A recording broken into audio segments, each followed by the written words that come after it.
So, with No Man's Sky coming out on the Nintendo Switch, I thought of just doing an informative video on what you can expect. So, I don't have a Switch and I have been playing No Man's Sky on my gaming laptop with a very low GTX 1060. I really need to upgrade. I'm just waiting for GPU prices to go down.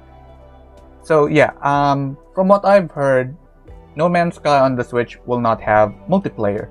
Now, I think that's fine. I've been playing No Man's Sky for around 24 hours now of total playtime, and I have only just played the single player content. Though I do get to see other players from time to time when I go into the anomaly. You'll see it here in the video. So yeah, No Man's Sky, the single player experience, I would say is completely worth it. It's very fun and it's very engaging for me. However, I do retain, objectively, I do perceive No Man's Sky as something that's not for a casual gamer. It's not a casual game because it's a game that doesn't really focus that much on the combat. It's more on exploration, yeah. And you're not really strong in the game. Like, you will see here in the video too, where I just basically ran away from the enemies because there's far too many. And they're just completely going to waste me. That is part of the charm of the game as well, because you do play as sort of like an explorer, like an anomaly of sorts, but you are an explorer as well. First and foremost. So yeah, you are discovering worlds, you're mining different resources, and a lot of the times it's the main gameplay loop. It's mine resources, upgrade your suit, your multi-tool weapon, your starship, create exocrafts, even though I haven't created exocrafts yet. That is the gameplay loop of No Man's Sky, and I do think that casual gamers will not like it. For example, in my first, like, say 2 to 3 hours of No Man's Sky, I remember dying for 5 times because I kept fighting sentinels and they would flank me. There's just far too many, and I was in a world with a high level of sentinel activity. So, or an aggressive level.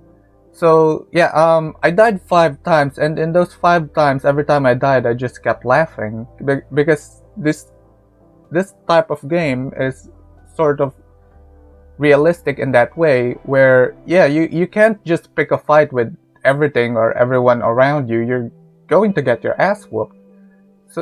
So yeah, casual gamers will have an unpleasant experience in that regard, where in most games, when you see an enemy, you can fight it, especially if it's the first enemy that you find. You're gonna fight it and you would probably win. But not in No Man's Sky, because, well, that's just the game design, and it's part of the experience where there are these things all over the universe that you just can't take all of them all at once or just by yourself. So yeah, also with the upgrades, like for crafting, when you need to craft things, it's not very easy.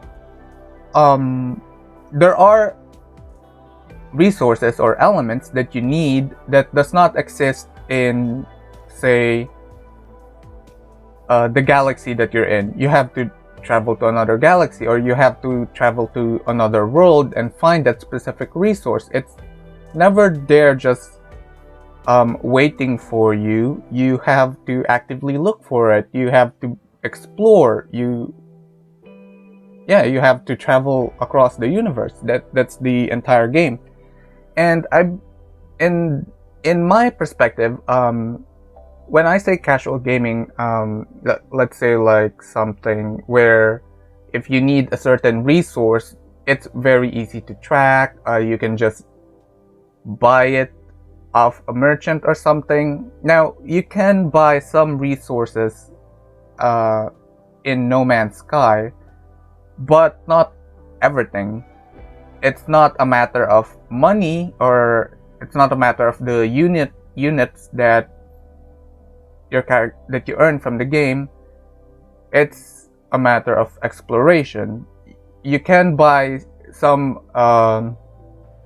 materials, some resources, but those resources aren't always rare. You're just at the wrong world, or maybe you're at the wrong galaxy. So yeah, that's part of the charm. There is an easy way out, but it's very limited. You won't get access to buy all the resources that you'll ever need, and some aspects of the game does require you to do a little research, a little Google or YouTube research, which given the overall lifespan of the game, there are plenty of videos in regards to that. For example, when I needed to create, I believe it's pronounced deuterium, it's composed of two different resources that you need to combine. However, two different resources that you need to refine. However, your refiner is only built for one resource, so I couldn't find a way on how I can place two different resources in it to then refine it to what I need. And so I did a little Google search, and I found out that I just needed to buy like a level 2 or version 2 of a refiner from the Anomaly. Or the Anomaly is basically the multiplayer hub. So that's where I got it, and then I was able to create it. So yeah, I don't think casual gamers would enjoy Googling or actually researching the internet for what they need to do in No Man's Sky in order to achieve a certain goal, or to complete the objective. And one more thing that's really to me screams that No Man's Sky is not a casual game is that there is basically nothing to follow in the game. It's just you. You can completely disregard any of the quests.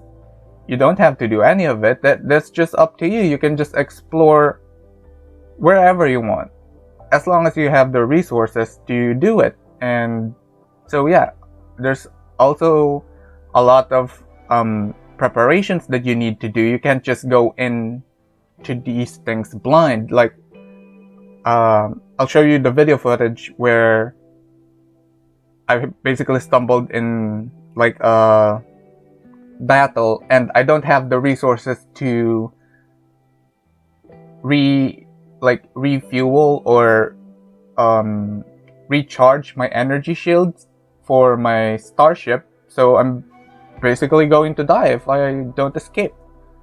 Things like that.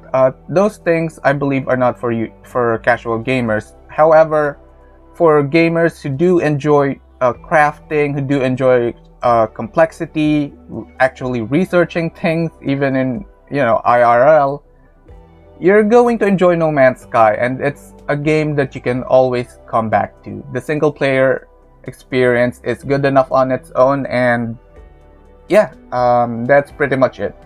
No Man's Sky is a great single player experience, but it's not for casual gaming.